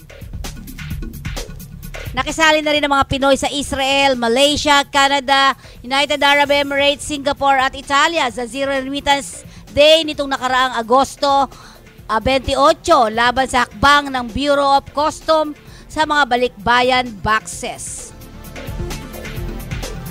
Ayon sa isang OFW ng isang eskwelahan ng mga OFW sa Malaysia, gusto nilang ipakita sa gobyerno ang hindi magandang patakaran ng naturang BOC. Nila dapat ang lahat ng OFW ay makiisa sa pagsuporta ng anumang laban para sa lahat ng nagtatrabaho sa ibang bansa. Dagdag pa nila na ang kagaya nilang OFW ay nagtatrabaho sa abroad at upang maibigay lamang ang maipadala at may maipadala sa pamilya sa Pilipinas. Sa bansang Canada, gayon din ang kanilang hinaing, kaya't kasama sila sa protestang Zero Remittance upang maipakita ang pagmamalabis sa trato ng ahensya kagaya nilang OFWs.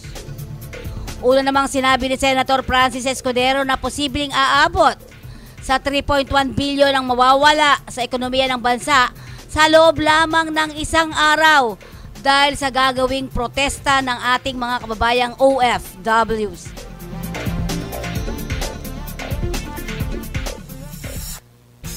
Samantala, nanawagan din ng OFW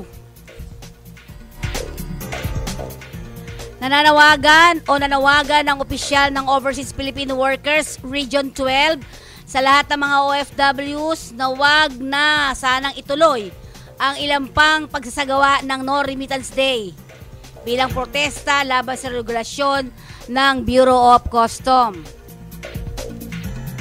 Hinihiling naman ng mga OFW sa kanilang mga kaanak na hikayati ng mga ito na wag nang ituloy ang ilang mga protesta pa nila dahil hindi lamang ang kanilang pamilya ang magiging apektado kundi maging ang ekonomiya ng bansa. Dahil ang remittance sa mga OFWs ang kabilang sa nagpapalakas sa ekonomiya ng bansa. Malaki rin daw ang mawawala kung magpapatuloy ang hindi pagpapadala ng pera ng mga OFWs sa kani-kanilang pamilya. Dagdag pa ng opisyal, sana umano ay pairali ng emosyon sa issue ng pagbubukas ng balikbayan boxes. Una nang bumaligtad ang palasyo at custom na hindi na ipatutupad ang pagbubukas sa mga balikbayan boxes at sa halip idadaan na lamang sa X-ray machine at K9. Samantala, mariin namang itinanggi ng Malacanang ang panibagong paratang ni Vice President Jejomar Binay na palpak at manhid ang administrasyon sa kapakanan ng mga overseas Filipino workers. Ito ay kaugnay sa bagong polisiya ng Bureau of Custom o ang BOC na pagbubukas sana ng mga balikbayan boxes ng mga OFWs. Nagugat dito ito sa sinabi daw ni Presidential Spokesperson Edwin Lasierda na wala raw na itutulong sa ekonomiya ng bansa ang remittances ng mga OFWs. Sinabi naman ni Communications Secretary Sunny Coloma, walang katotohanan at batayan ang aligasyon ni Binay. Ayon kay Coloma, ang pahayag lamang ni Lasierda ay karapatan ng mga OFWs na magpadala o hindi sa pamilya sa Pilipinas. Naugat ito sa No Remittance Day na idineklara noong isang grupo at walang pagmamaliit si Lasierda sa mga OFW remittances. OFW Headlines. Direkta, sariwa, napapanahon. OFW Headlines. Samantala mga kaibigan, tuloy-tuloy pa rin tayo sa ating balitaktakan sa araw na ito. At syempre sa kabilang linya, nakausap natin, walang iba kung hindi para ito sa ating chikahang buhay, no? Kasi nagpalit po ng mataba bigla itong lumipat sa akin. Ang ating chikahang buhay sa araw na ito ay walang iba kung hindi si ating pinakamabait na agency na kung saan ito po ay ang ating kaibigan, kakampi, walang iba kundi si Mr. Dito Soriano ng LBS Solution. Isang magandang umaga po sa ating lahat. Ulitin lang natin mga kababayan ko ang kausap po natin ngayon ay isang napakagaling na agency, yan, ng LBS Solution. Walang iba kundi si Mr. Dito B. Soriano. Sir, kamusta na po ba ngayon yung ating mga balikbayan boxes? Ang dami pong issue ngayon, sir. Well, unang-una siguro nalagay na rin sa balita, pinatigil po ng ating presidente yung pagbubukas ng balikbayan boxes. So, of course, kami doon ay ang Grand Coalition natin ay nagpasintabi rin ng pasalamat sa presidente at siya mismo ay nakialam dito. Kaya lang, hindi pa nagtatapos doon yung pagsusulong ng ating coalition at ng buong OFW at kanilang pamilya, yung mga narapat na karapatan at pagbibigay halaga sa ating mga OFWs sa contribution nila sa ating ekonomiya at ating bansa. So, umaasa tayo na ditong sunod-sunod na pagpupulong or public hearing dito sa Committee on Overseas Workers Affairs sa Batasan, ito ay bukas. Ang alam ko bukas ito. And then sa Thursday ay doon naman sa Senado sa joint committees ni Senator Angara, ni Senator Cynthia Villar at iba't iba pa ay pag-uusapan muli itong nangyaring balak na pagbubukas sa mga balikbayan boxes ng mga OFW. At tignan na rin, ano ba yung narapat na mga insentibo o benepisyo pa na may dadagdag para sa mga OFWs sa kanilang pagtugon sa pangailangan ng kanilang pamilya sa pamamagitan ng pagpapadala ng kanilang mga gift boxes. Parang love letters kasi ito, yung balikbayan box. Para hindi na maulit-uli na ito ay bubuksan o kaya mababawasan ng inuman.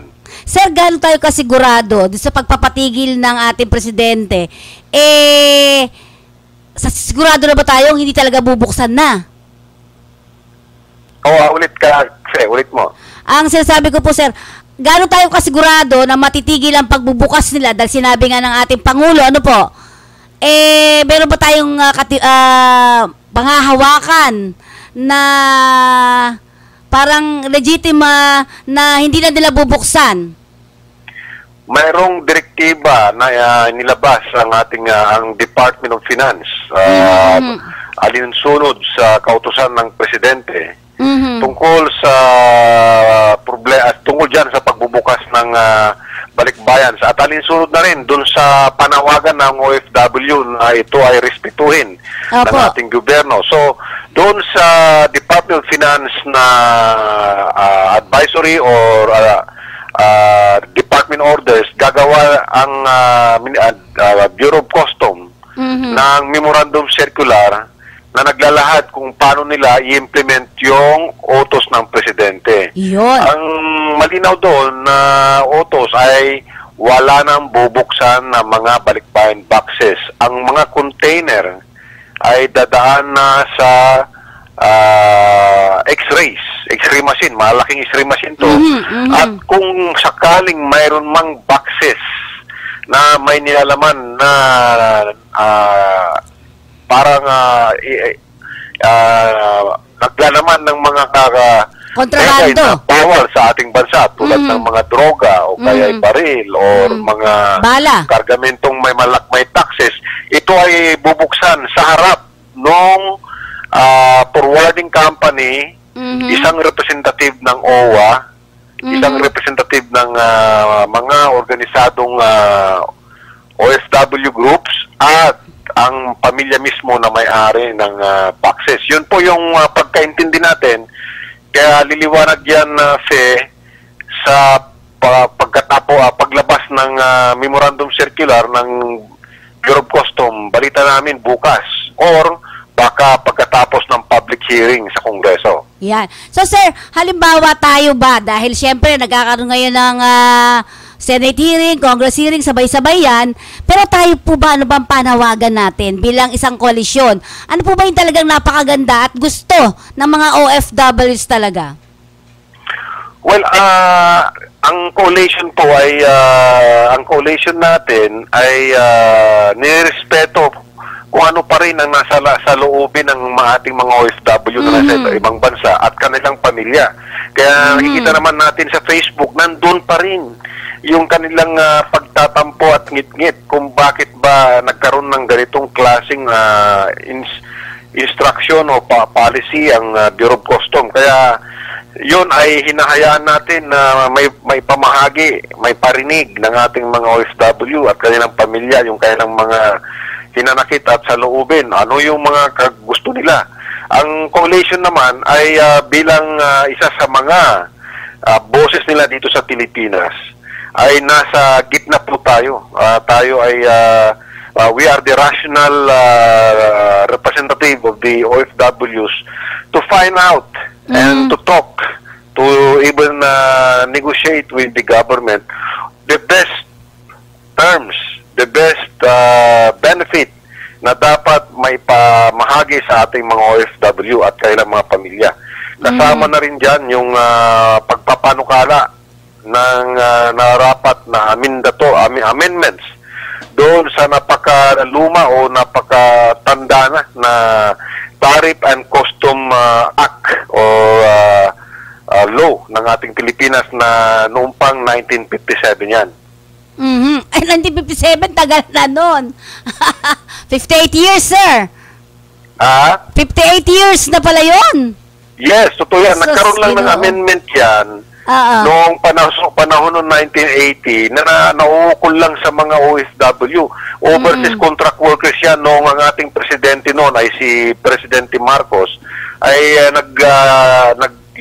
naglagay ng isang balikbayan box law or ruling ayon sa kanyang kapangyarihan noon bilang isang martial administrator, inamin niya nagkaroon ng amendment dyan sa Section 105 ng Tariff and Custom Law of Republic Act number 1937. At ito ay pinagtibay uli ng isang administrative order number 106 naman ni President Cory Aquino nung siya ay namamahala nung kaka-take over niya after the EDSA Revolution. Hindi muna naging demokratiko yung sistema ng gobyerno na tinaguyod ni President Cory noon. Mayroon tayo nung almost 1 year na revolutionary government. So sa pamagitan ng revolutionary power niya ay ganun din, nag-issue rin siya ng isang circular na sinasabing ang balikbayan boxes ay hindi dapat dumaan sa taxation or anumang mga patakaran under the 1957 Republic Act 1937 na Tariff and Commission Act o Law. So sir, dito nga sa binabasa natin ngayon, yung tungkol sa BIR na sila sabing tataksan daw nga di umano itong mga bagahe kung taxable na talaga siya. Dalawang klase kasi yan, Fe, no? Kasi ako medyo hanggang ngayon naguguluhan ako. Dalawa yung pinag-uusapan natin dito na klase ng balikbayan box. Yung isang balikbayan box ay ito yung pinapadala ng OFW na katulad ko noong 1980. Ipinapadala yan sa mga forwarding companies sa Middle East, papunta sa forwarding companies dito sa Pilipinas. Ito ay dumadaan sa barko or sea freight dumadaan. Kaya mura yan. Per box may bayad ka na sa ngayon na ata $35. Ang isang klase ng balikbayan box ay yung mismong hand carry o yung kasama nung umuuwing OFW na either nagbabakasyon siya o finish contract. Kalimitan yan, hindi lang isang box ang daladala ng isang OFW. Kung isa, 2, 3, 4, 5. At ang iba dyan ay hindi niya sariling pag-aari. Pinadala yan ng kanyang kamag-anak o kaibigan na kasama sa trabaho. Yung balikbayan box na yan ay katulad na rin nung balikbayan box na dumadaan sa ships o ito yung pinapadala sa forwarders. Ito ay mga boxes na pinuno ng isang OFW sa tagal ng 5 hanggang 7 buwan. Inunti-unti mong pinupuno yan. Ngayon, nung umuwi yung kasama mo na nasa opisina, ipinakiusap mo to na pare, paiuwi mo na, dalhin mo na rin to kung sakaling may babayaran sa aeroplano. Ako na lang magbabayad kasi gusto ko nang mahawakan, gusto ko nang matanggap, gusto ko nang maging masaya ang aking pamilya. Babayaran ko yung extra na weight sa aeroplano. Pakidala mo na lang, sasalubuhin ka ng aking pamilya. Iyon, ngayon, ano ngayon ang patakaran ng ating BIR at custom naman? Kasi pwede nilang buksan yan doon sa airport. At pag sinabi nilang, sobra-sobra na to, sobra na sa 12 yung sabon mo o yung chocolate mo, maski na may pangalan, pwede lang taksan o kaya baka mamaya i-hold nila. Ito yung isa sa mga bagay na hindi malinaw ngayon. Kaya umaasa tayo doon sa public hearing sa Kongreso ay maliwanagan yan. So kasi dito sir, marami pa rin ang natatakot na magpadala. Yung mga OFWs natin, ito yung mga sinasabi nila, nababahala sila kasi baka mamaya gano'n na naman uli ang mangyari. Kaya kahit daw na ipinahinto ng ating Pangulo, pero parang hindi pa rin totoo. Parang gano'n ang sinasabi nila. Well, yan ay nag-uugat sa isang matagal na karanasan ng ating mga OFW at karanasan na rin ng ating mga kababayang Pilipino, no? Mahina o nawala yung ano ba sa Tagalog, yung trust, yung paniniwala siguro sir. Paniniwala o nawala yung mababaw, maliit ang trust ng public ng ating publiko sa ating gobyerno kasi lahat ng nakikita niya ay marami yung hindi totoo doon sa sinasabi nila sa kanilang mga programa at patakaran. Kaya isa na rin yan dito sa Bureau of Customs. Sa katunayan nga, doon sa mga sunod-sunod na taunang pagsusuri, kung ano yung pinaka-corrupt, hindi pinagkakatiwalaang ahensya ng ating gobyerno, ay number 1 yan, ang number 1 ang Bureau of Customs. Kaya natural lang kung ano yung naramdaman ng ating OFW na wala silang tiwala sa mga sinasabi ng ating gobyerno na ito ay hindi nabubuksan. Sila, nasa isip pa rin nila dahil naranasan ng kapwa o sila mismo na nabuksan yung mga kargamento nila o kahon nila o mga nakaraang taon. Yun, ako din sir, ganyan eh. Nabuksan na, bukas na lahat. At wala na tayong habol sa iba. Sir, may isang nag-text sa atin na sinasabing ito raw si Lina, ito sa BOC natin, siya mismo mayroong sariling forwarders o parang freight. Totoo yan. Ang Lina family ay, ang Lina Group of Companies, isa sa mga major business nila ay cargo. Sa katunayan, kailang sa mga kumpanya nila, mas involved sila sa non-OFW boxes, no? Yung mga yung mga forwarding companies nila ay nandito sa mga malalakihan, no? Kasi kung natandaan nyo, yung Federal Express noon, isa sa mga partner nila na nasa Pilipinas noon at sinusuplayan ng buong Asia. Ngayon ay umalis na yung Federal Express, no? So, ang pagkaalam ko personally, yung mga forwarding companies niya are more involved sa mga malalaking kargamento na ginagamit yan sa mga factories, mga construction, mga malaking kumpanya. Kaya lang mayroon isang kumpanya na involved ito sa OFW, yung Air 21. Ang alam ko mayroong tumatanggap din yun ng mga balikbayan boxes, yung Air 21. Yan, kasi ito yung mga sulat. So, ibig sabihin lang daw po ay merong vested interest. Itong si Lina. Well, natural yan ang dapat na maiisip ng ninuman, maski sino, pabor o hindi. Yan ang kaagad na pupunta sa kaisipan nila na mayroong vested interest si Commissioner Lina sa pagtanggap ng trabaho na yan. Kaya yung bagahe ng tama o mali, yung pag-appoint sa kanya, ay nandun lahat sa balikat ng ating presidente kasi siya yung namili. Ano ang kadahilanan ng presidente na siya ang piliin nung nagbitiw si Commissioner Sevilla? Lalong-lalo na marami sa taong bayan, pati na sigurong OFW, na may nabubuong pagtitiwala doon sa kagalingan nung dating commissioner, na si Sevilla. At bakit tinanggap agad yung kanyang resignation? Na sana kung pinagtagal pa siya, o kaya ibalik siya, o kaya yung isa pa, ako mismo kung tatanungin mo, sino ba ang gusto mo dyan? Na kung sakaling ikaw ay tatanungin, sino ba yung gusto mong mamahala ng Bureau of Customs? Ako siguro yung dating inappoint din ni Presidente, si General Danilo Lim, ng Magdalo, at saka YUU. Ito yung mga diretsong mga sundalo eh.